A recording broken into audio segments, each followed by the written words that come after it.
जी ma'am. ओम पूर्णमदः पूर्णमिदं पूर्णात् पूर्णमुदच्यते पूर्णस्य पूर्णमादाय पूर्णमेवावशिष्यते। ओम शांति शांति शांतिः। हाँ जी, बहुत बढ़िया। तो हर उपनिषद का अपना एक शांति पाठ है। इससे आपको याद भी रहेगा कि किस उपनिषद का कौन सा शांति पाठ है। ठीक है, तो ईशावास्य उपनिषद का शांति पाठ है ओम पूर्णमदः पूर्णमिदम्। जो पूर्ण ब्रह्म है उसी ने पूरी ब्रह्मांड के अंदर पूरी सृष्टि का निर्माण किया है। पूरी सृष्टि का निर्माण करने के बाद भी वो पूरा का पूरा ही बचा हुआ है, यानी कि उसमें से कितना भी निकालो वो पूर्ण ही है। सब चीजों को पूर्ण ही क्रिएट करता है, निर्मित करता है, लेकिन वो अभी भी पूर्ण है। ठीक है, तो ये वाला दिनेश जी हमने बोला था आपको करने के लिए। चलिए कोई बात नहीं, आगे बढ़ते हैं। जब तक आप जी रिवाइज मैम। नहीं करेंगे तब तक तो काम चलेगा नहीं। हाँ, साथ साथ हो जाएंगे ना, अपने पास टाइम नहीं है इतना। किए रिवाइज? तो एक बार मुझे ये बता हाँ दो। जी मैम। बढ़िया। आप परवेश जी ने तो कमाल ही कर रखा है, पूरे 18 मंत्र रटे हुए हैं। भाई आप जैसा तो कोई नहीं हो सकता है, खैर। लेकिन किस किस ने मंत्र याद किए हैं?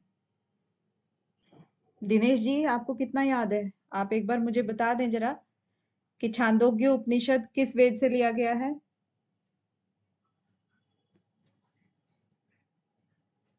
दिनेश जी। मैम सामवेद। अच्छा, वाह, बढ़िया। और मुंडक उपनिषद, परमिला जी? मैम उससे अथर्ववेद से। Very nice. मुंडक उपनिषद अथर्ववेद से मैम। तो दिनेश जी, अथर्व का मतलब क्या होता है? मैम अकंपन, अथर्व का होता है कंपन, अथर्व का अकंपन। वाह, बहुत बढ़िया। और ऐतरेय उपनिषद, मनीषा महाराज जी?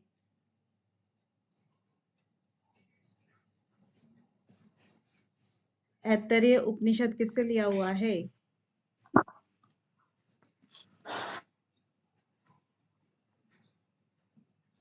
अच्छा, ठीक है, बढ़िया, ओके। और कठोपनिषद, जूही भीमानी जी?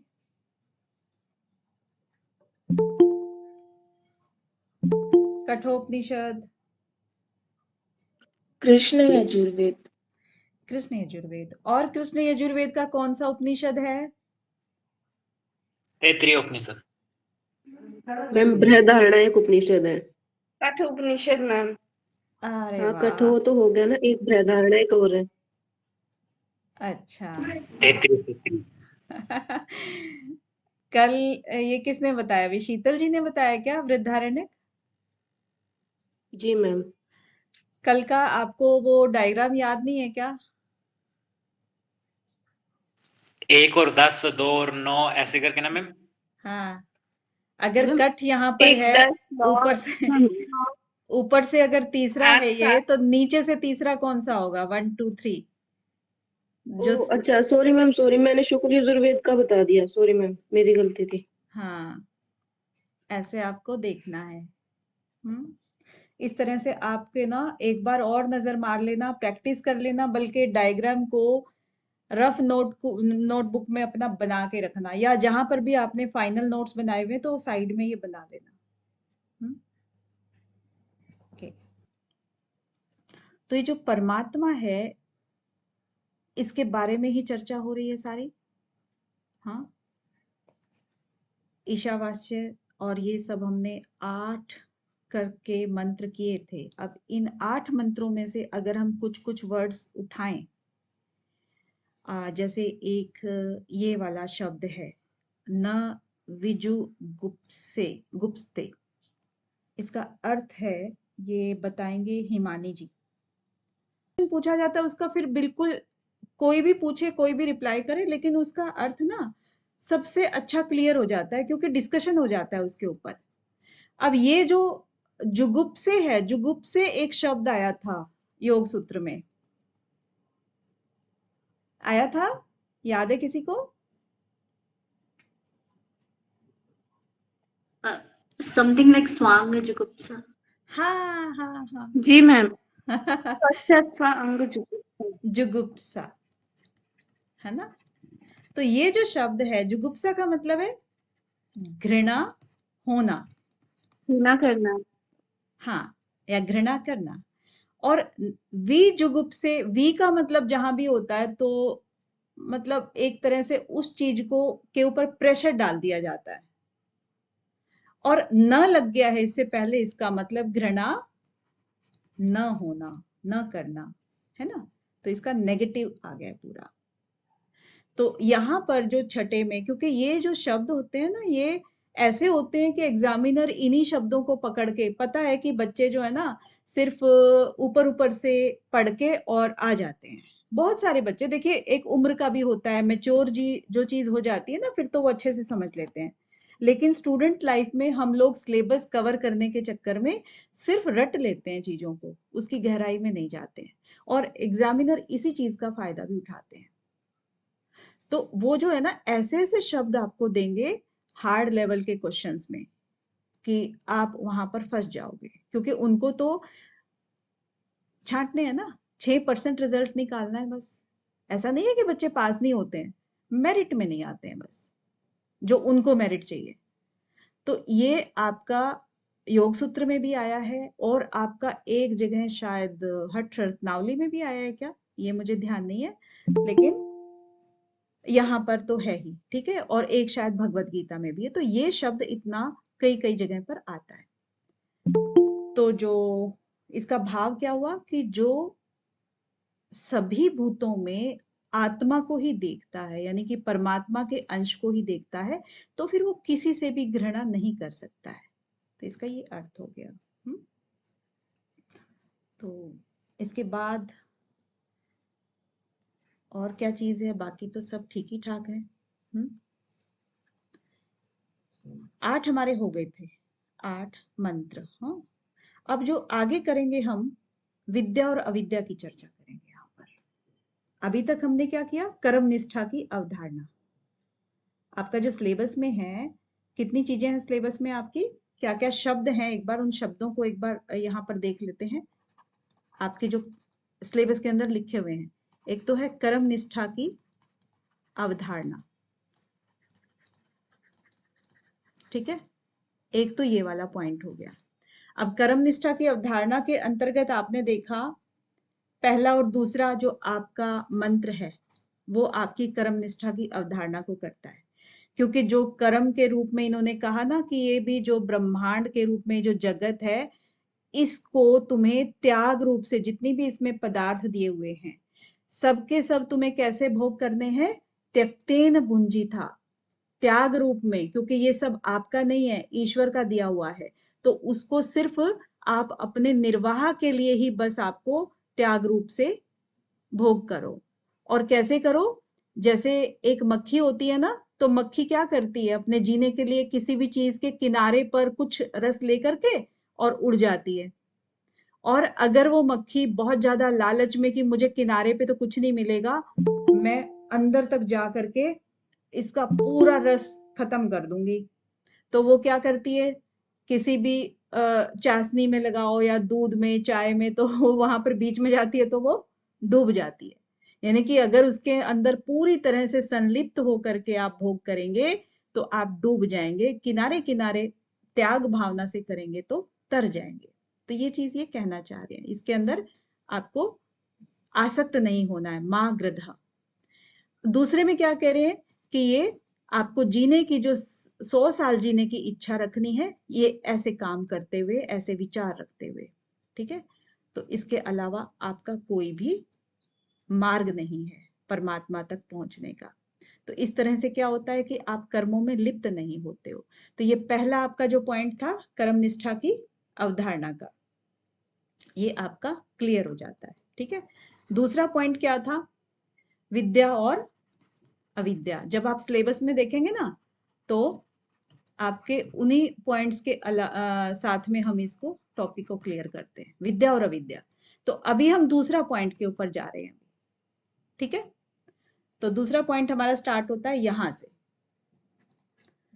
अब अगले 3 मंत्रों में विद्या और अविद्या का तत्व समझाया जाएगा। इस प्रकरण में परब्रह्म परमेश्वर की प्राप्ति के साधन, परब्रह्म प्राप्ति के साधन कौन सा है? ज्ञान को विद्या के नाम से कहा गया है, और स्वर्ग आदि लोकों की प्राप्ति और इस लोक के विविध भोग ऐश्वर्य की प्राप्ति के साधन को कर्म, कर्म का दूसरा नाम इन्होंने क्या दे दिया? अविद्या। इसका मतलब क्या हुआ कि ज्ञान, और किसको कहा है ज्ञान? विद्या को ज्ञान कहा है, और अविद्या को क्या कह दिया? यहां पर नहीं लिखेंगे इसको, अभी पढ़ना है इसको भी। ये कह दिया, और अविद्या को क्या कहा इन्होंने? कर्म कह दिया है। ठीक है, यहां पर यही चीज है ना, कर्म को अविद्या के नाम से कहा है। इन ज्ञान और कर्म यानी कि ये और ये जो दो चीजें हैं, दोनों के तत्व को भली भांति समझकर उसका अनुष्ठान करने वाला मनुष्य ही इन दोनों साधनों के द्वारा सर्वोत्तम और वास्तविक फल प्राप्त कर सकता है। यानी कि अच्छा फल कब मिलेगा उसको? सबसे अच्छा जब इन दोनों का ही ज्ञान प्राप्त करेगा, अन्यथा नहीं। साफ साफ मना कर दिया इन्होंने। इस रहस्य को समझाने के लिए पहले उन दोनों के यथार्थ रूप को न समझकर अनुष्ठान करने वालों की दुर्गति का वर्णन करते हैं, कि अगर जिन्होंने ये यथार्थ रूप में नहीं समझा तो उनकी दुर्गति क्या होती है, ये यहाँ पर ये बताएंगे। ठीक है, तो दिनेश जी अब बताओ, आप क्या बता रहे थे?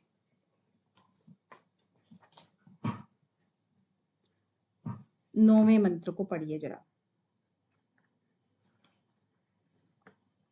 दिनेश जी जग रहे हैं? जी मैम, जी मैम, जी मैम, मैं लाइन पे हूँ।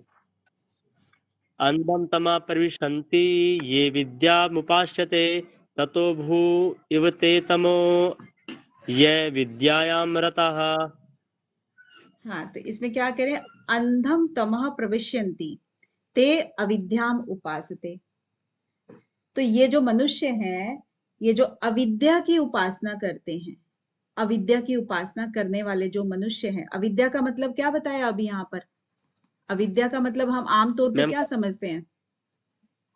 हम समझते हैं कि अनपढ़ है, अज्ञान। इसको ज्ञान नहीं है, इसको कुछ नहीं है ना? आमतौर पर हम अविद्या से ये मतलब लेते हैं कि इसको कुछ भी नहीं पता, मूढ़ है ये तो। लेकिन यहाँ पर अविद्या का मतलब ये नहीं है। अगर वो मूढ़ होता तो बिल्कुल ही मूढ़ ही होता, उसको कोई कर्म करने का भी ज्ञान नहीं होता कि कौन से अच्छे कर्म है, कौन से बुरे हैं, कुछ भी पता नहीं होता है उसको। लेकिन अविद्या का मतलब है कि वो सांसारिक भोगों में लिप्त है बस, यानी कि कर्म करना जान रहा है, वो बस कर्म करता है, केवल कर्म, भोगों में लिप्त है, भौतिक कार्यों में ही लिप्त है वो। तो उसको कह रहे हैं कि जो अविद्या की उपासना कर रहे हैं वे किस में जाते हैं? जो अज्ञानता है उसके अंधकार में। अंधम, अंधम मतलब अज्ञानता को आप लो यहां से, जो अज्ञानी हो गए, क्योंकि ज्ञान नहीं है। ज्ञान का मतलब क्या होता है? रोशनी, प्रकाश, है ना? और अज्ञान का मतलब अंधम, मतलब और अंधेरा, यानी कि अज्ञान का जो स्वरूप है उसकी बात करें। तमा, तमा मतलब जो घोर अंधकार होता है उसकी बात कर रहे हैं हम। ठीक है, यानी कि उसमें चले जाते हैं ये। प्रविश्यन्ति मतलब प्रवेश कर जाते हैं। ततः भूय इव ते तमः य उ विद्यायाम रता। और जो मनुष्य विद्या के अभिमान में है, अब यहाँ पर, यहाँ तो अविद्या बताई थी और यहाँ पर विद्या बता रहे हैं। और जो विद्या के अभिमान में रत हैं, मतलब वो समझते हैं कि मैं तो बहुत ही बड़ा ज्ञानी ध्यानी हूं। मिथ्या ज्ञान होता है वो, क्योंकि वो समझता ही ऐसा है कि मेरे को बहुत ही ज्यादा ज्ञान है, तो वो मिथ्या अभिमान हो गया ना उसका, झूठ मूठ का। यानी कि वो ये समझ रहा है कि बस मैंने पोथी पढ़ लिए हैं और प्रैक्टिकल लाइफ में उसने उतारा नहीं है, अपने स्वभाव में, आचरण में उसने उतारा नहीं है। तो वे उससे भी ज्यादा, जो इसमें अंधकार में जा रहे थे ना, इससे भी ज्यादा अंधकार में वो विद्या के अभिमान में रत मनुष्य जाते हैं। ठीक है, यानी कि जो मनुष्य भोगों में आसक्त हो गया उसकी प्राप्ति का जो साधन है उसी में बस लगा रहा, कैसे भी करना है, तो वो उन कर्मों का अनुष्ठान तो करते हैं जो कि जो जीवन जीने के लिए होते हैं, पूरा अपना ऐश्वर्य प्राप्त करने के लिए होते हैं, लेकिन करने के बाद वो अन्य अन्य योनियों में फिर चले जाते हैं क्योंकि कर्म बंधन में फंस गए। अब उसमें जन्म मृत्यु रूप जो संसार है उसमें पड़े हुए रहते हैं वो, तो सारे इन तापों से, सभी दुखों से वो जूझते रहते हैं। और दूसरे जो मनुष्य होते हैं उनका अंतःकरण शुद्धि के लिए पहले क्या होता है कि देखिए, जो भी मनुष्य होता है ना, जब भी वो ऊपर वाले मार्ग में जो ऊर्ध्व मार्ग बोलते हैं ना, उस मार्ग की तरफ जाता है तो एकदम से जंप नहीं करता है। उसको करने के लिए सबसे पहले वो कर्म करना है, उसको कर्म करना है, फिर पता लगेगा कि मेरे कर्म करने से किसको लाभ हो रहा है, किसको हानि हो रही है। जब उसके अंदर वो विवेक आएगा तो लाभ जिसको होता है, यानी कि हानि होती है तो दुख ही होता है, फिर वो धीरे धीरे करके उस चीज को इंक्रीज करता जाएगा, फिर वो निष्काम कर्मों तक पहुंचेगा। एकदम से कभी भी निष्काम कर्म तक नहीं पहुंचता है। तो जब हम जीवन की स्टार्टिंग से लेके एंड तक का ये देखते हैं ना सब, जो इनका जीवन चक्र है, तो उसमें हमें इस चीज का पता लगता है कि कैसे कैसे कर्म आगे बढ़ते हैं, जो सकाम कर्म से निष्काम कर्म तक कैसे पहुंचते हैं। तो पहले धीरे धीरे करके ही अंतःकरण उसका शुद्ध होता जाता है, तो विवेक आदि बढ़ता जाता है, वैराग्य बढ़ता जाता है। तो इस तरह से विद्या का और अविद्या का दोनों का ही आचरण करने से, अलग अलग आचरण करने से घोर अंधकार में जाएगा और उससे भी अधिक घोर अंधकार में जाएगा। घोर अंधकार में कौन जाएगा? अविद्या वाला, और विद्या वाला उससे भी घोर अंधकार में जाता है। ठीक है, अब ये कह रहे हैं कि शास्त्र के यथार्थ तात्पर्य को समझकर ज्ञान तथा कर्म का अनुष्ठान करने से जो सर्वोत्तम लाभ मिलता है उसका संकेत आगे दे रहे हैं 10वें मंत्र में। हाँ जी परवेश जी। जी मैम, मैम वैदिक चैंट होती जैसे उस प्रकार से करूं या फिर छंद में करूं? कैसे भी कर लीजिए, इनमें दोनों में कंफ्यूजन है। आपकी इच्छा है। अच्छा, रियल ठीक है छंद में वैदिक। कीजिए प्रवीण जी, हमें पता चल जाएगा कैसे छंद करता है। जी जी जी जी। ओम हरि ओम मा अन्या देवाहुर्विद्यायन्यदाहुर्विद्यया इति सुश्रुम धीराणां येनस्तद्विच्च चक्षिरे। ओम। हाँ जी, देखिए आज मैंने इसीलिए सोचा कि आप ही लोगों से बुलवाऊं, क्योंकि ये जो विभूतियां हैं बच्चों के पास जो हैं वो फिर निकल के नहीं आ पाती हैं। बहुत ही बढ़िया परवेश जी। तो अन्यत एव आहु विद्या, अन्यत आहु अविद्या। तो ये जो विद्या है यानी कि ज्ञान का जो यथार्थ अनुष्ठान है, विद्या से कुछ और फल बताया है और अविद्या से कुछ और ही फल बताया गया है। तो ऐसा इन्होंने किससे सुना है?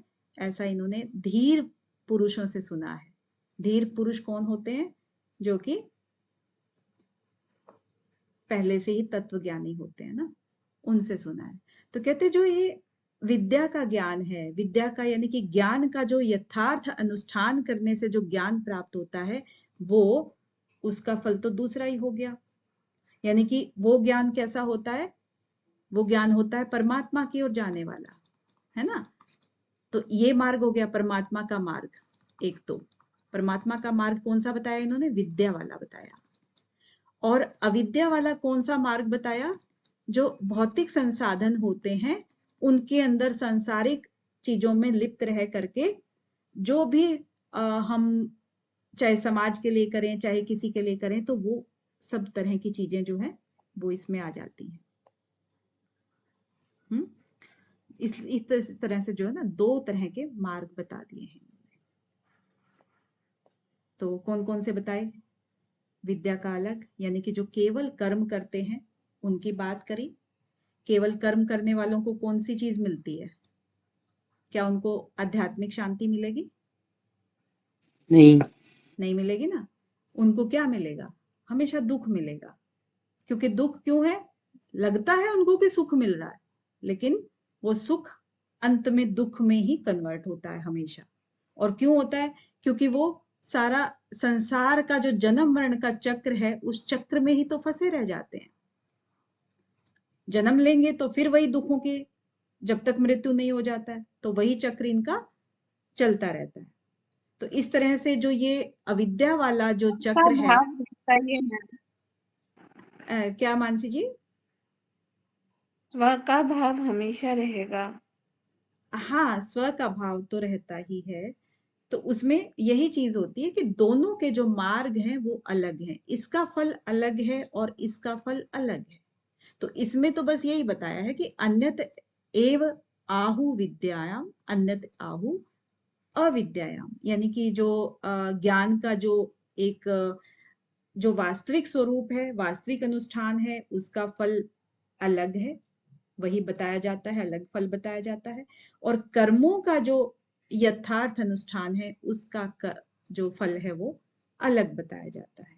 तो इस प्रकार के जो भी वचन है वो हमने धीर मुनियों से सुने हैं, जो धीर पुरुष हैं उनसे हमने ये सुने हैं। तो उस विषय को फिर उन्होंने क्या किया था? विचक्षरे, यानी कि बहुत ही उन्होंने भली भांति इस तरह से कुछ तरीकों से, कुछ उन चीजों से हमें समझाया था उन्होंने, कि अलग अलग विषय को लेकर के फिर समझाया था। तो अलग अलग विषय कैसे हो सकते हैं? जैसे एग्जाम्पल्स होते हैं, जैसे अविद्या से है भौतिक, आप संसाधनों में खूब व्यस्त हो गए हो, पैसा कमाने लग गए हो, उसमें किसी को आपने हानि पहुंचाई, किसी को अपना स्वार्थ देखते हुए, क्योंकि कोई भी काम करेंगे, पैसा कमाएंगे, किसी ना किसी को आप नुकसान पहुंचाएंगे। फिर उससे पता लगेगा कि अच्छा वो कर्म मेरा वापस घूम करके आया है। जैसे हुआ है ना कि आपने किसी को नुकसान पहुंचाया थोड़ा सा, मान लीजिए कि आपने 100 रुपए का नुकसान किसी को पहुंचा दिया, या आपने किसी से भी ज्यादा ले लिए, जानबूझकर ले लिए, कुछ ले लिए, तो कहते हैं कि क्या ये ही हमें कर्म के रूप में, जो कहते हैं ना कि कर्म का फल मिलता है, तो क्या यही हमें वापस लौटाने पड़ेंगे या इससे ज्यादा लौटाना पड़ेगा? एक क्वेश्चन उठता है ना कि भाई जितना हम कर्म करते हैं क्या वही वापस आता है क्या? लेकिन वही वापस नहीं आता है, इसका कई गुना होकर के वापस आता है। जैसे कि एक बीज है, अगर उस बीज को हमने बोया तो उस बीज से कितनी चीजें पैदा होती हैं, कितने बीज और पैदा हो गए, कितने दाने और पैदा हो गए। तो इसी तरह से जो कर्म होता है, अच्छाई होती है, कई गुना लौट करके आती है, चाहे वो अच्छाई है या बुराई है। इसीलिए सोच समझ के ये लोग इसमें अगर फंस जाते हैं तो फंसे ही रह जाते हैं, फिर ये निकल नहीं पाते हैं।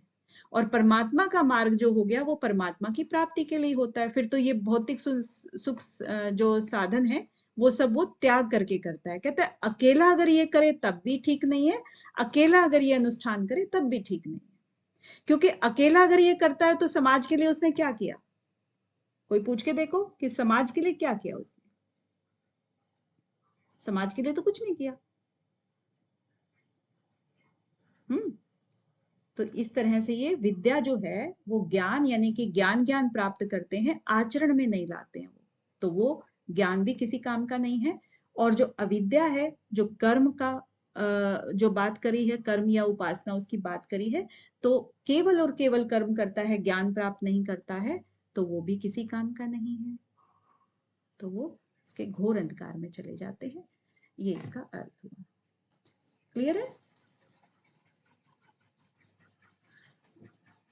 अब देखिए, उपर्युक्त प्रकार से ज्ञान और कर्म दोनों के तत्व को एक साथ भली भांति समझने का फल अब स्पष्ट रूप से 11वें मंत्र में बताते हैं। हाँ जी परवेश जी, आपका ही अच्छा लग रहा है। संगीता जी बताएंगी? वाह बढ़िया, बताएं। विद्यां च अविद्यां च यतस्तु उभयंशः अविद्यां मृत्युं तीर्या विद्या अमृतम् अमृतम् श्रुते। हाँ ओके, ये थोड़ा सा गलत टाइप हो रखा है, इसको ठीक कर देंगे। तो विद्याम च अविद्याम च, जो विद्या और अविद्या, यह तत्वेद उभयम सह, जो इन दोनों को, उभय का मतलब दोनों होता है ना, इन दोनों को जो साथ साथ, वेद, वेद का मतलब जानना, ज्ञान करना, जो इन दोनों को साथ साथ जानता है, विद्या को और अविद्या को, ठीक है, साथ साथ जो जानता है वो अविद्याया मृत्युम तीर्थवा, अविद्या से तो मृत्यु से तर जाता है, और विद्या से अमृत को प्राप्त कर लेता है, यानी अमरता को प्राप्त कर लेता है। अब इसमें क्या बोला कि अविद्या से मृत्यु को तर जाता है, इसका क्या मतलब हुआ? मृत्यु को पार कर जाता है मतलब, क्योंकि अविद्या क्या है, अविद्या को हमने क्या कहा था अभी, किस भाव में लिया था अविद्या को? कर्म के भाव में। कर्म मतलब जो हम इस संसार में आकर के पुरुषार्थ करते हैं। पुरुषार्थ मतलब कुछ काम हम समाज के लिए भी करते हैं, कुछ वैसे भी करते हैं, यानी कि भौतिक मार्ग की उपासना जो हो गई ना, वो तो वो जो चीजें हैं उससे इन्होंने क्या किया, मृत्यु को तर जाते हैं।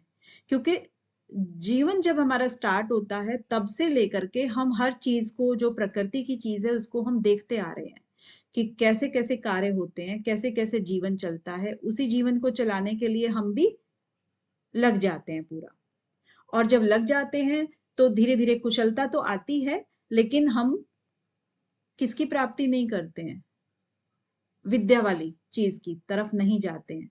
तब तो क्या करते हैं हम कि जब कुशल तो हो जाते हैं कार्य में, तो मृत्यु से हम तर जाते हैं। यानी कि वो जो चीज है, जो उन्होंने कर्म उपासना, यानी कि कर्म योगी तो बने, लेकिन योगी नहीं बने, कर्म कर्म किए बस, यानी कि ईश्वर की हमने वो नहीं की, तो अपने आप ही चीजों का ज्ञान हो गया है हर चीज का, तो मृत्यु से तर गए। यानी कि वो फिर भी कर्म बंधन में तो फंसे हुए हैं, मृत्यु के भवसागर में फंसे हुए हैं। और विद्या को अगर इस अविद्या के साथ साथ जान लिया, इसको भी जाना, इसको भी जाना, तब जाके क्या होता है, अमृत को प्राप्त होते हैं, अमृत तत्व को प्राप्त हो जाते हैं। यानी कि दोनों को एक साथ जानना जरूरी है, अविद्या से मृत्यु को पार करना और विद्या से अमृत तत्व को पार करना। ठीक है, कर्म बंधन से छुटकारा फिर विद्या को जानने से ही मिलेगा, वैसे नहीं मिलेगा, यहां पर ये कह रहे हैं। क्लियर है? अब अगले 3 मंत्रों में क्या करेंगे, सेम चीज है, असंभूति और संभूति की बात करेंगे। तो यहाँ ये वाला तत्व बताया जाएगा। तो इस प्रकरण में असंभूति शब्द का अर्थ क्या है, जिनकी पूर्ण रूप से सत्ता ना हो। असंभूति का अर्थ, क्योंकि ये क्वेश्चंस आपके बन सकते हैं, इसीलिए यहाँ पर पहले से ही लिख दिए गए हैं। असंभूति का मतलब है जिसकी पूर्ण रूप से सत्ता ना हो। तो ऐसे विनाशशील कौन कौन होते हैं, देव होते हैं। वैसे देव का शाब्दिक अर्थ क्या होता है, कोई बताएगा? देव का शाब्दिक अर्थ क्या होता मैम है? डेमीगॉड होते हैं। हाँ डेमीगॉड्स मीन्स देव, देव ब्रह्म तत्व तो नहीं है, लेकिन पावर्स होते हैं जो, जैसे इंद्रदेव हुए, अग्निदेव हुए, कुछ ना कुछ चीजें ऐसी होती एक हैं, एक देखिए एलिमेंट। कुछ चीजें ऐसी होती हैं जिसको बड़ा अच्छा लगता है, हम बहुत यूज भी करते हैं, लेकिन कभी भी जानने की कोशिश नहीं करते कि इसका अर्थ क्या है। हाँ परवेश जी, जी मैम। देव का अर्थ क्या होता है? देव का अर्थ मैम, जहां तक मैंने सुना है और जहां तक मैंने अपनी बुद्धि का प्रयोग किया है, अमृत तत्व से इसका वो किया जा सकता है, जिसका कोई छेड़ ना कर सके, जो इसका कोई मतलब ना काट सके, ना बिखराव कर सके, जिसको कोई छिन्न ना कर सके, भिन्न ना कर सके। तो इसका मतलब आप इनको भगवान कह रहे हो, ईश्वर कह रहे हो? वो तो अब उसके अनेक रूप निकल सकते हैं मैम फिर। वो तो आप जो मर्जी कह लो। हैं? जी नहीं, देव का मतलब ये नहीं होता, नहीं तो भगवान के नीचे जो बहुत सारे देवता हैं। अब देव का मतलब होता है देने वाला। मैम दिव्य शक्ति, देव का मतलब देने वाला। दिव्य शक्ति। जो भी देता है, जैसे सूर्य है हमें रोशनी देता है, एनर्जी देता है, वायु देवता है हमें वायु देते हैं, इस तरह से जो भी चीज हमें प्रदान करते हैं वो देवता है। इसीलिए हमारी ना पृथ्वी सब पंच महाभूत इनको हम देवता बोलते हैं।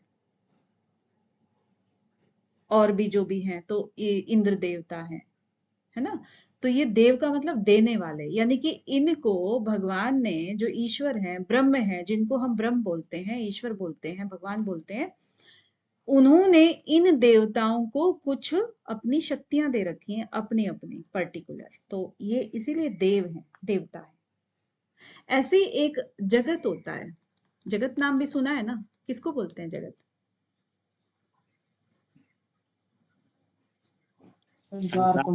है संसार। हाँ, जगत संसार होता है। अब जगत इनका अलग अलग क्या होता है? ज का मतलब जायते, जायते मतलब जन्म लेना, उत्पन्न होना, ठीक है। और ग मतलब गति करना, यानी कि उत्पन्न हुआ और गति करी, चलायमान। हाँ, और त मतलब तिष्ठति, मतलब स्थिति।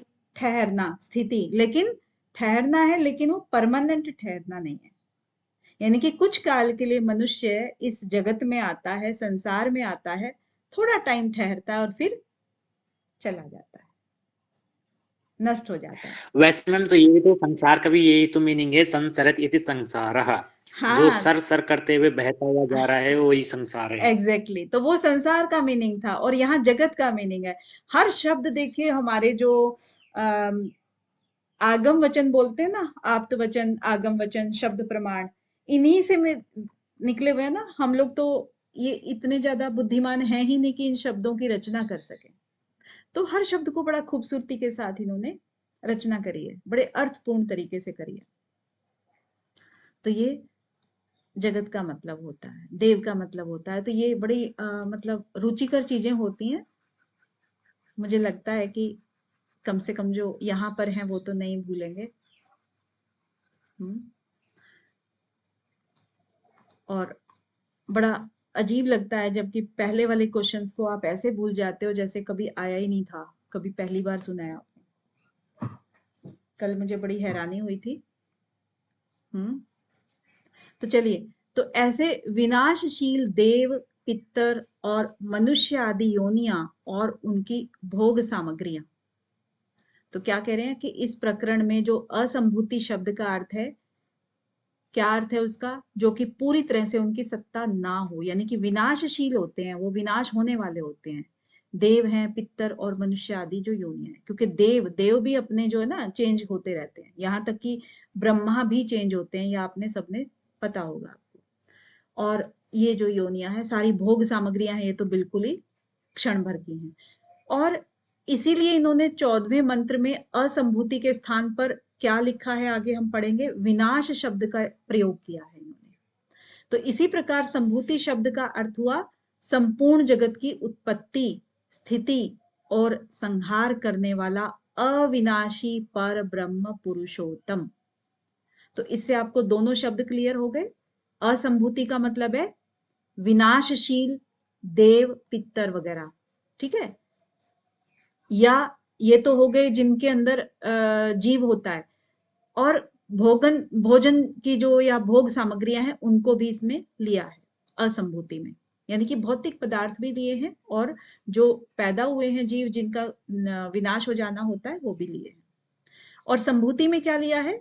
संभूति में लिया है अविनाशी पर ब्रह्म पुरुषोत्तम को लिया है।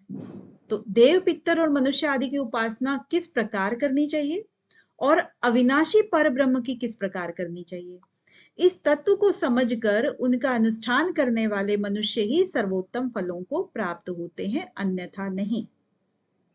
यानी कि दोनों की करनी चाहिए। ऐसा नहीं कि आप ये तत्व समझ करके फिर टेम्परेरी आप इसमें कर सकते हो। जैसे हमारे यहाँ पे जो श्राद्ध के दिन होते हैं तो उनमें पितरों की करते हैं ना, तो वो भी हमारा एक कर्म का एक हिस्सा है। इसीलिए यहाँ पर करते हैं। तो उस चीज को बड़े श्रद्धा भाव के साथ में करना है, और लेकिन सुप्रीम तो ये है ही है, तो कर्म भी साथ में हो और आपका ये भी साथ में हो पर ब्रह्म का, तो दोनों तत्वों का साथ साथ में समझना है, तभी हमें सर्वोत्तम फल की प्राप्ति हो सकती है। तो इस भाव को समझने के लिए पहले उन दोनों का यथार्थ रूप से न समझ करके अनुष्ठान करने वालों की दुर्गति बताते हैं। तो सेम चीज है, बिल्कुल ऊपर वाले ही हैं, एक एक दो दो शब्दों का ही हेर फेर है, ज्यादा का नहीं है। आप देखेंगे कौन पढ़ेगा। प्रवेश जी आप पढ़िए प्लीज। हाँ जी मैम। ॐ अन्धं तमः प्रविशन्ति ये सम्भूतिमुपासते ततो भूय इव ते तमो य सम्भूत्यागुङ्रताः।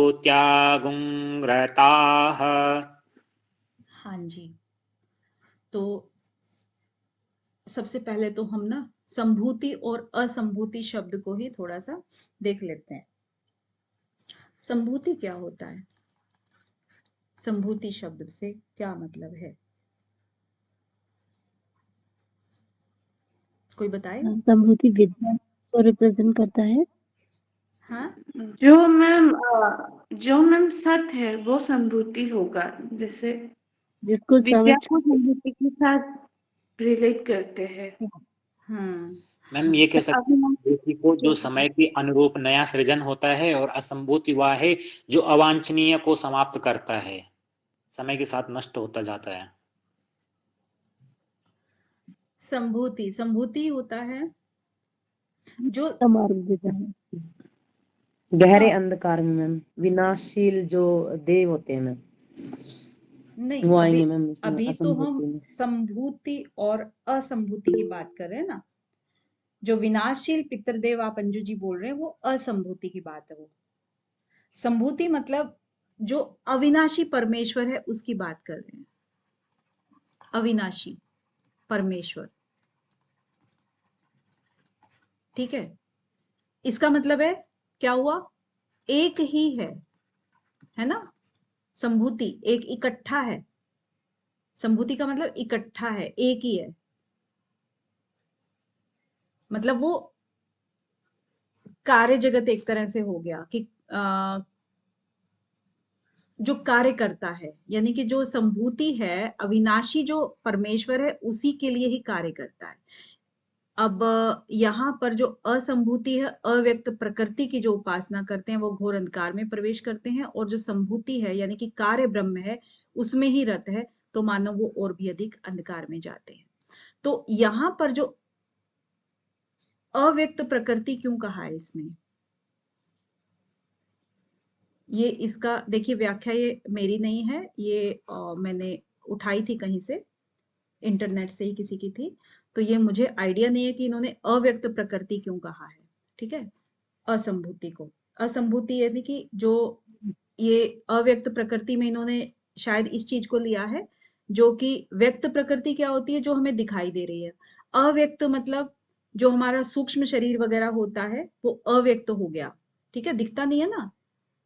और वो दिखने वाली चीज में, न दिखने वाली चीज में कौन आते हैं, वो आते हैं देव आ गए, पितर आ गए, और इस तरह के जो भी हमारे, जिनको हम पूजा करते हैं, जिनकी किसी किसी देवता की पूजा करते हैं ना, जिन्होंने शरीर धारण किया या नहीं किया, लेकिन जैसे इंद्र देवता की कर ली, वायु देवता की, सूर्य देवता की, इनकी उपासना जो करते हैं तो वो ब्रह्मा से छोटे होते हैं, यानी कि ब्रह्मा के दिए हुई शक्तियों को ही हम पूजते हैं, तो वो अव्यक्त प्रकृति के अंदर इन्होंने लिया है, ठीक है। वो देवताओं को, जिसमें अभी पीछे हमने बात की थी देवता की, तो वो विनाशशील एक होते हैं मैम ये सारे। भी तो है, संभूति का अर्थात तो हम संगठन से कह सकते हैं, मतलब इकट्ठा, और जो असंभूति होता है मैम वो बिखराव।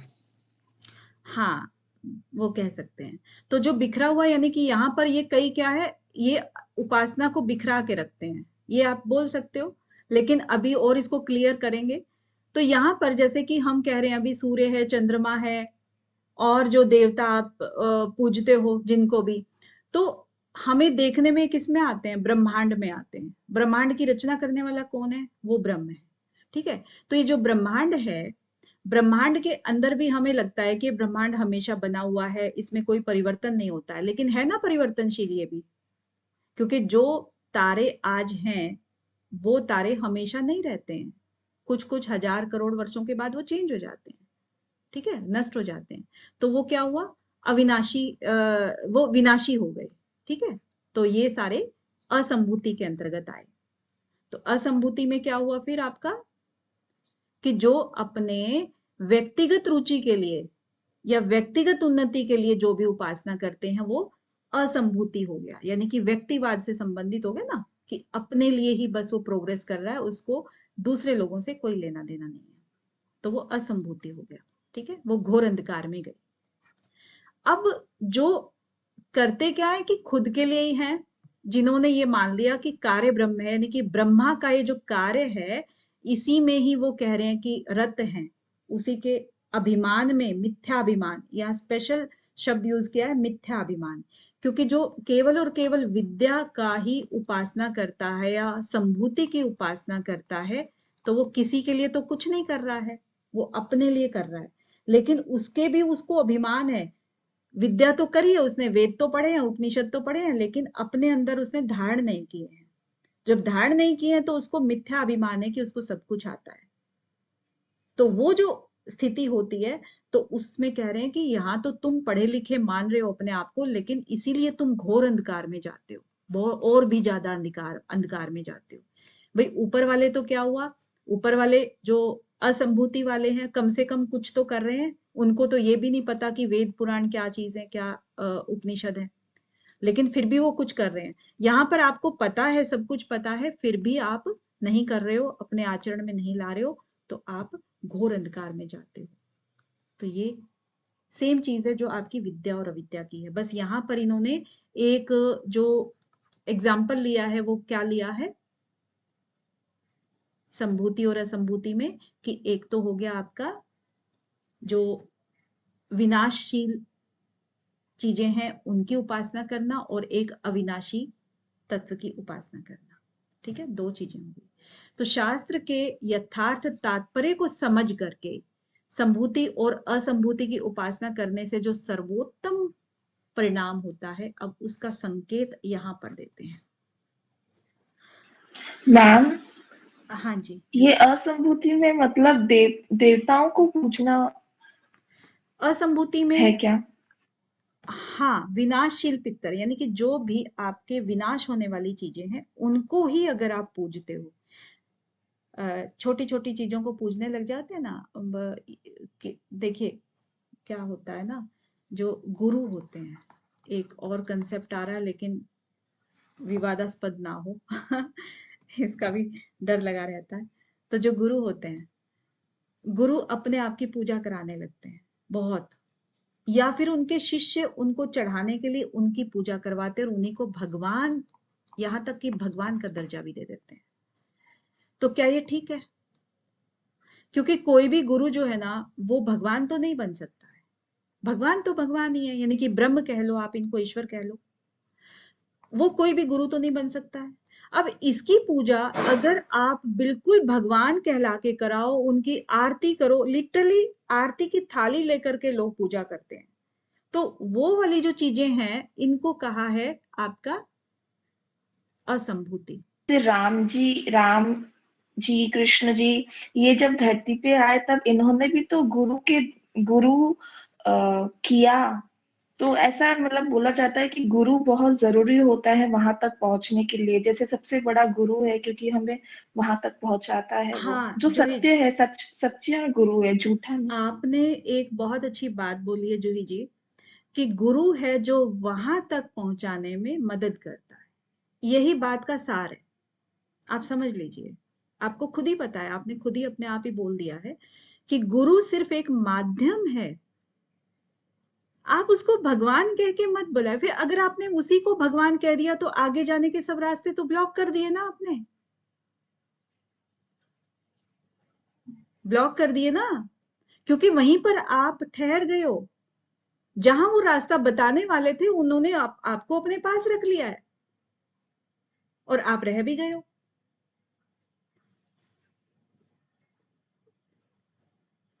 ओके, चलिए ठीक है। तो ये जो क्षीरे, ये जो है, तो इसका मतलब क्या हुआ कि उन्होंने बहुत अच्छे से ये चीज बताई है, बहुत ही अच्छी तरह से समझाया है। क्या समझाया है कि संभूति की उपासना का कुछ अलग फल है आपका, और असंभूति की उपासना का कुछ अलग फल है। तो ये चीज उन धीर पुरुषों ने, धीर मुनियों ने बहुत अच्छे से आप लोगों को बताई है। तो अब क्या करते हैं कि उस उपर्युक्त प्रकार के संभूति और असंभूति दोनों तत्वों को एक साथ भली भांति समझने का फल अब यहां पर बताएंगे 14वें मंत्र में। ये हो गया था क्या? मैम 13 नहीं हुआ। 13 नहीं हुआ?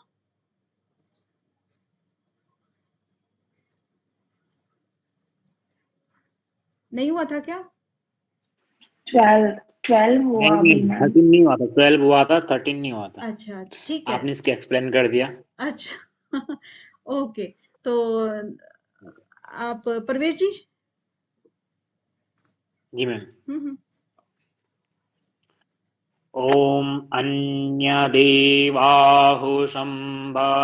संभवादन्यदाहुरसंभवात इति शुश्रुमधीराणां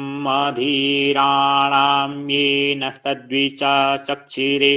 ओम संभूतिं च विनाशं च यस्तद्वेदो भयगुंसः विनाशेन मृत्युं तीर्त्वा संभूत्या मृत्युमश्नुते। बहुत बढ़िया।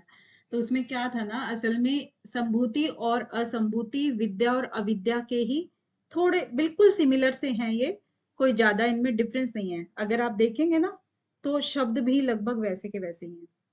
तो क्या कह रहे हैं कि अन्य लोग इसको इस तरह से जानते हैं, अन्य लोग इस तरह से जानते हैं, यानी कि संभूति और असंभूति की बात कर रहे हैं कि जो संभूति की जो व्याख्या है या संभूति की जो उपासना है उसका फल अन्य तरीके से बताया गया है और असंभूति का फल अन्य तरीके से बताया गया है।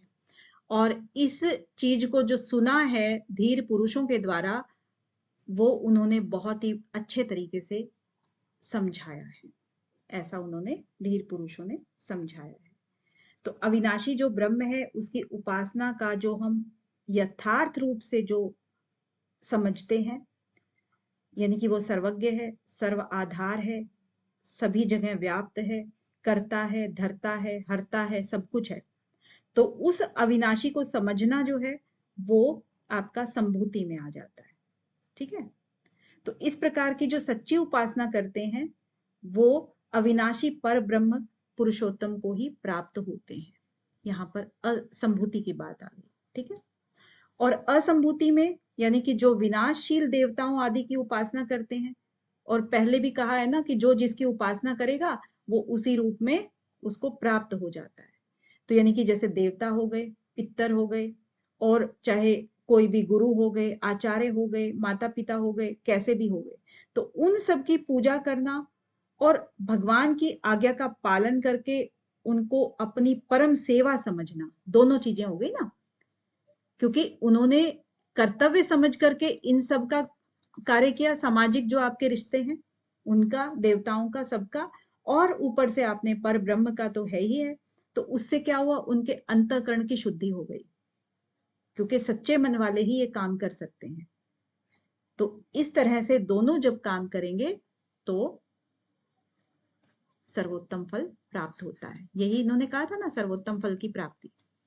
और आगे क्या कह रहे कि संभूतिम च विनाशनम, तो जो मनुष्य इन दोनों का यानी कि अविनाशी परमेश्वर का और विनाशशील देवताओं का साथ साथ में जानता है, यत च तद वेद उभयम सह, इन दोनों को साथ साथ में जो जान लेता है, विनाशेन मृत्युम तीर्थवा, विनाश से तो वो मृत्यु को तर जाएगा, और संभूतया अमृतम अश्नुते, और संभूति से वो क्या करेगा, अविनाशी को भी प्राप्त करके अविनाशी को प्राप्त करके क्या होगा, अमृत तत्व को प्राप्त हो जाएगा।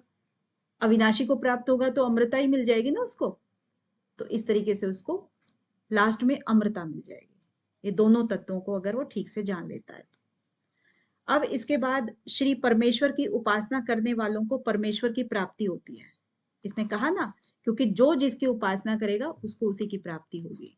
तो परमेश्वर की प्राप्ति करी तो परमेश्वर की उपासना करी तो उसी की प्राप्ति हुई।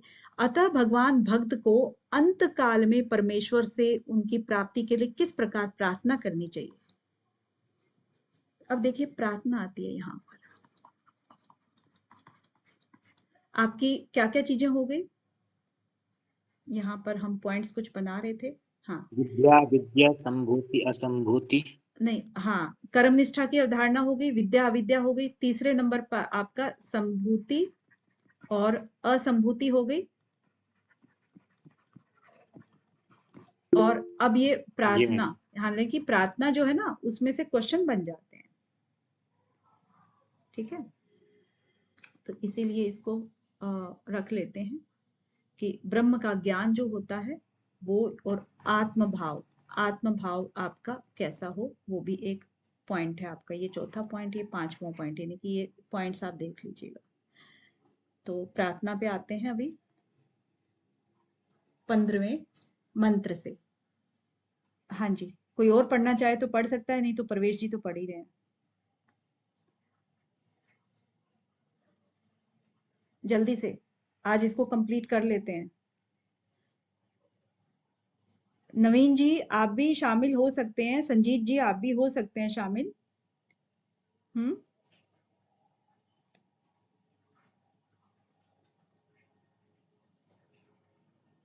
चलिए, कोई नहीं पढ़ रहा है तो आप प्रवेश जी, टाइम अपने पास कम है। मैम प्रवेश जी अच्छा पढ़ रहे हैं, वही पढ़ेंगे तो अच्छा लग रहा है। अच्छा, हाँ जी प्रवेश जी। ओम हिरण्यमयेन पात्रेण सत्यस्य पिहितं मुखं मा तत्वं पूसन्नपावृणु सत्यधर्माय दृष्टाये। ओम। हाँ जी, तो हिरण्यमय पात्रेण, अब ये जो हिरण्यमय है ये आपका कई जगह आया है, शब्द आया है ना कई जगह।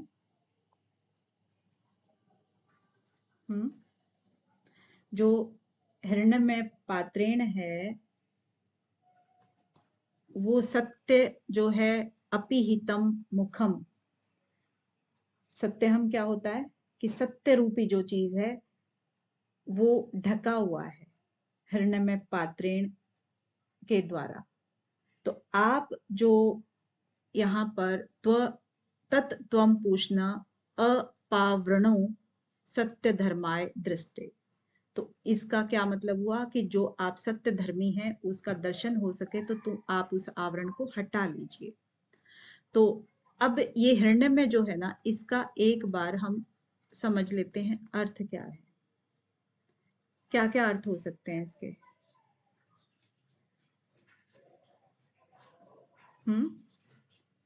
हृदय का हरण करने वाला है, मन का हरण करने वाला, या चमकीला, जो जितने भी चमकीले पदार्थ होते हैं, यानी कि बहुत ज्यादा चमकने वाली कोई चीज है।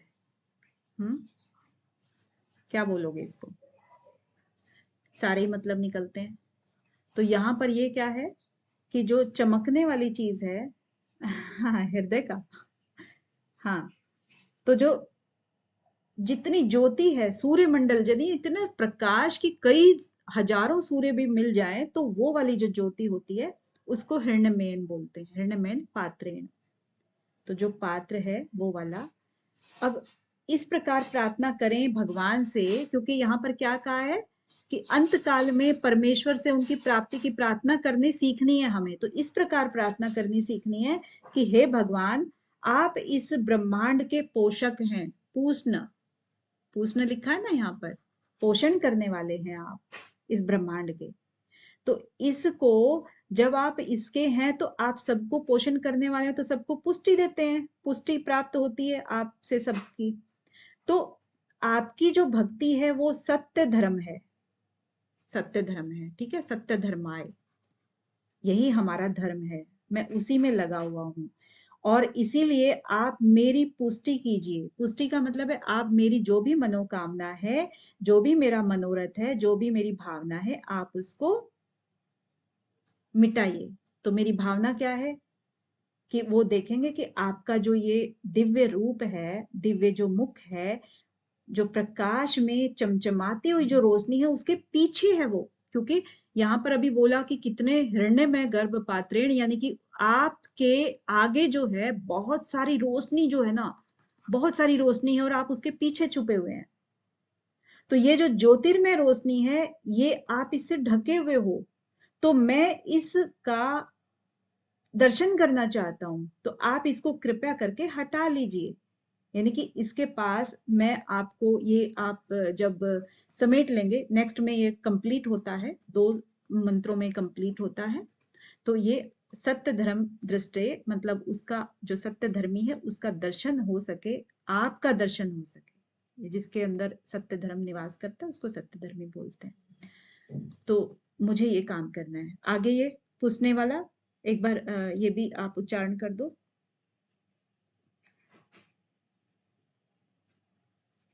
जी मैम।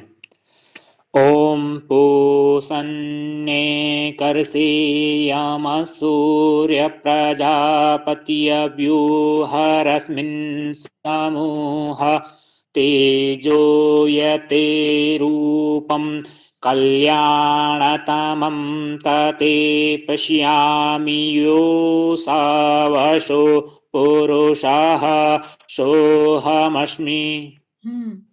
तो जो पूर्ण एकर्षे यम सूर्य प्रजापत्य व्यू रश्मिन समूह, तो यहाँ पर यही कह रहे हैं कि पोषण, पोषण मतलब वही अगेन बताया था ना, जो पोषण करने वाला है, आप भक्तों का जो पोषण करने वाले हो, तो ये मुख्य एकर्षे आप ही हैं, बस वो एक आप ही हैं, ज्ञान स्वरूप। यम, यम मतलब आप सबको नियंता हो, सबको आप नियंत्रित करने वाले हो। ठीक है। तो सूर्य, सूर्य को मतलब यही कह रहे हैं कि ये जो ज्ञानी होते हैं उनकी बात कर रहे हैं, सभी के प्रजापति हो आप, सभी के अधिकारी हो। और रश्मिन, व्यू रश्मिन समूह, क्योंकि जो आपकी रश्मियां हैं ये वाली जो ये यहाँ पर थी, आप इन सबको समेट लो अपने अंदर, क्योंकि ज्ञान का प्रकाश किसका था, ये पीछे जो ब्रह्म है उनका प्रकाश है सारा, इतना तेज जिनके अंदर वो छिपे हुए हैं, ये कह रहे हैं। तो कह रहे आप इन रश्मियों को, रश्मि का मतलब जो किरणें हैं, उनका समूह जो भी है, आप उनका जो व्यू है उनको आप समेट लो। तेजः यत ते रूपम कल्याण ततम, और ततम कहाँ पर यूज होता है, जो कल्याण की एक्सट्रीम चीज होती है उस पे यूज होता है। तम होता है ना, आपने देखा भी होगा, तरतम है ना, तम मतलब उच्चतम अवस्था। तो जो तेज है, जो तेज है, इस तेज को आप, तेज समूह जो भी है, इसको आप क्या कर लो, समेट लीजिए। ये जो तेज है, ये जो आपका कल्याण करने वाला जो भी तेज है, इसको आप समेट लो। फिर तत्ते, फिर मैं क्या करूंगा, पश्यामी, मैं देखूंगा। ठीक है, फिर मैं देखता हूं कि यह असो असो पुरुषः स अहम अस्मि। तो सोहम अस्मि जो ये था ना, स अहम अस्मि, ये यहां पर आ गया ये वाला। तो ये जो क्या कह रहे हैं आगे, कि ये जो दिव्य स्वरूप है आपका, मैं आपके इस दिव्य स्वरूप को आपकी कृपा से ध्यान के द्वारा देखूंगा। तो इसीलिए आप इन सारी किरणों को समेट लो। और जो ये असो मतलब जो ये आपका ये जो किरणें हैं ना, तो कहते हैं ना कि इनको समेटोगे तो फिर मैं एक प्योर चीज देख पाऊंगा। तो वो जो प्योर चीज क्या है, तो वो जो परम पुरुष है, वो आपका स्वरूप है, वो मुझे देखना है। और फिर जब देखते हैं तो कहते हैं कि सोहम अस्मि, ये तो मैं ही हूं। मतलब परमात्मा का तो अंश ही है ना आत्मा, इसीलिए वो फिर अपने आप के साथ उसका रिलेट कर पाता है, अपने आप को संबंध देख पाता है उसका। ठीक है। तो ध्यान के द्वारा भगवान के दिव्य मंगलमय स्वरूप के दर्शन करता हुआ साधक अब भगवान की साक्षात सेवा में पहुंचने के लिए व्यग्र हो रहा है। अब जब किसी ने ब्रह्म का दर्शन कर लिया, उसके बाद तो उसका इस संसार में ठहरना मुश्किल है, आनंद ही आनंद है। और फिर शरीर का त्याग करते समय सूक्ष्म तथा स्थूल शरीर के सर्वथा विघटन की भावना करता हुआ भगवान से प्रार्थना करता है।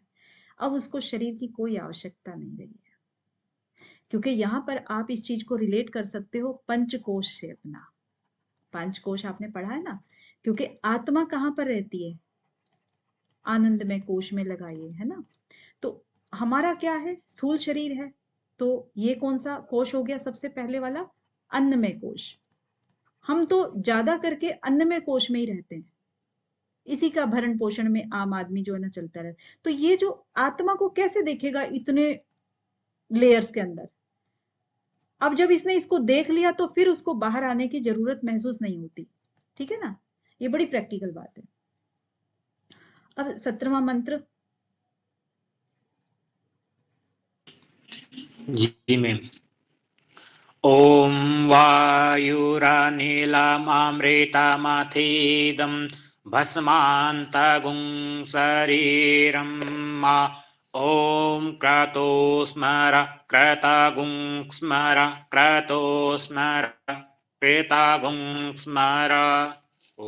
हाँ जी, तो ये क्या है? वायु अनिलम अमृतम अथ इदम भस्मांतम शरीरम। तो ये जो प्राण, अब ये जो प्राण है उस सर्वात्म वायु अनिल अविनाशी को प्राप्त हूं और शरीर भस्म हो जाए। तो ये कह रहे हैं कि अनिल को यानी कि आग में भस्म करना होता है ना, तो इसीलिए वायु के द्वारा ही अग्नि जो है वो कार्य करती है ना। तो ये बहुत ही गहरा कंसेप्ट है। जब कभी आप इसको पढ़ोगे ना, पढ़ते ही हो कि किसके साथ में कौन सी चीज तत्व मिला हुआ है, किसके साथ में कौन सा तत्व कार्य करता है।